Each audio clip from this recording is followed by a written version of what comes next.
نون league Peoples party نون league Peoples party, dictatorship, پھر Peoples party, پھر نون league, اور آگے کس نے آنا تھا؟ پیپلز پارٹی نے. اور اس کے اندر کون آیا؟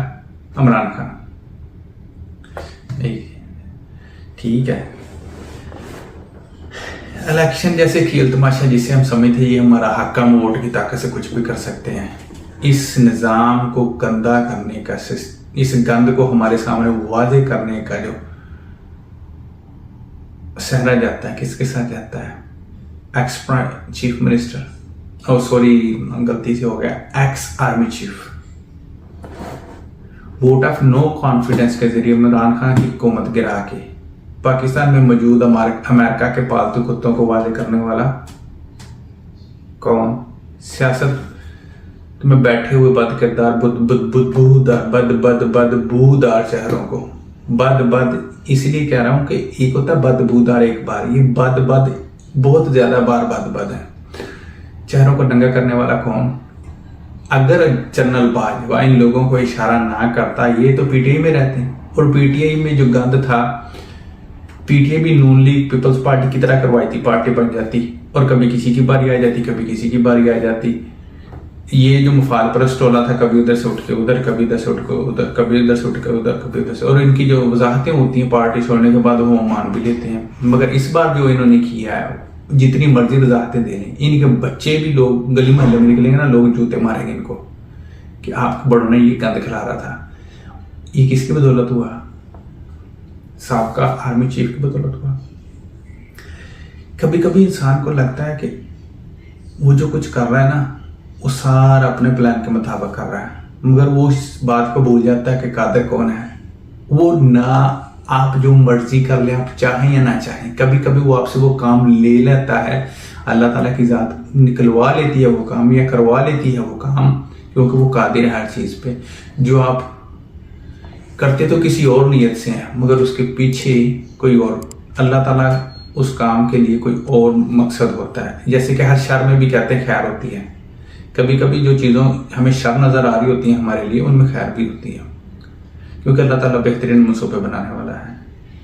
آپ کو کیا لگتا ہے یہ جو پاکستان کی سیاست میں یا پاکستان کے سیاسی ماحول میں یہ جو جنگ چل رہی ہے آج کل، معافی وہ مانگے، معافی وہ مانگے، اسٹیبلشمنٹ اور حکومتی پارٹیوں کے درمیان ایک طرف ہے اور پی ٹی آئی ایک طرف ہے، یہ جو جنگ چل رہی ہے، یہ کوئی لڑ سکتا تھا؟ یا یہ جو گند عمران خان کی حکومت نہ جاتی، ووٹ آف نو کانفیڈنس نہ آتا، تو یہ کیا یہ سارا کچھ واضح ہوتا؟ اور جو لاوا پچھلے جب سے پاکستان آزاد ہوا تب سے ہمارے سامنے اس کے اوپر مٹی ڈالی ہوئی ہے، گند کے اوپر. اگر اس گند کے اوپر ہی ہم پاکستان کی اچھی کی بنیادیں رکھتے تو یہ جو آج ہوا نا، یہ کبھی بھی ہو سکتا تھا. اسی لیے کسی بھی چیز کی بنیاد رکھنے کے لیے سب سے پہلے اس جگہ کو، اس مٹی کو ہموار کر کے کمپریس کیا جاتا ہے، یا جو گند ہوتا ہے، جو نرم جگہ ہوتی ہے، اس کو نکالا جاتا ہے تاکہ وہ بلڈنگ اچھی اور مضبوط بنے. پاکستان کو مضبوط بنانے کے لیے یہ ضروری تھا کہ گند جو ہے، اس گند کے اوپر مٹی ڈال کے پاکستان بلڈ نہ کیا جائے، بلکہ اس گند کو نکالا جائے، واضح کیا جائے، سسٹم سے ان لوگوں کو بگایا جائے، تب جا کے کچھ ہونا تھا. جتنی صاف اور شفاف اس امیج اب ہمارے سامنے ہے پاکستان میں ہونے والے کاموں کی، جنہیں ہم جانتے تک بھی نہیں تھے، ہمارے خواب و خیال میں بھی نہیں تھا کہ پاکستان میں ایسا ہوتا ہے. یہ امیج کبھی کسی نے ہمارے لیے چھوڑی یا کبھی کسی نے ہمیں بتایا؟ وہ نون لیگ والے آتے تھے، نامعلوم لوگ، ان لوگوں نے ایسا کیا، انہوں نے ایسا کیا، پاورفل لوگوں نے ایسا کیا، مقتدر حلقوں نے ایسا کیا، کبھی کوئی اوپنلی نہیں کہتا تھا. اب جو ہو رہا ہے نا، سرے عام لوگ گلیوں بازاروں کوچوں میں کھڑے ہو کے ان باتوں کو ڈسکس کر رہے ہیں. اور اب تو مین سٹریم میڈیا پہ ایک نہیں، آسمہ شرادی جیسے، جو آسمہ جس لائر تھی جو وفات پا گئی ہیں، اس آسمہ شرادی تھی شاید ان کا نام میرے خیال سے، ان کے جیسے ہزاروں لوگ اب ہر میڈیا پہ کھڑے ہو کے ان پہ بات کر رہے ہیں، ڈکٹیٹرشپ پہ. یہ جو ون مین پاور ہے، ون مین شو ہے، اس کے خلاف بات کر رہے ہیں. یہ کبھی کبھی ہمیں ایسا لگتا ہے کہ عمران خان کی حکومت گئی ہے اور نقصان ہوا ملک کا. مجھے لگتا ہے کہ ملک کا نقصان تھوڑا ہوا، فائدہ زیادہ ہوا.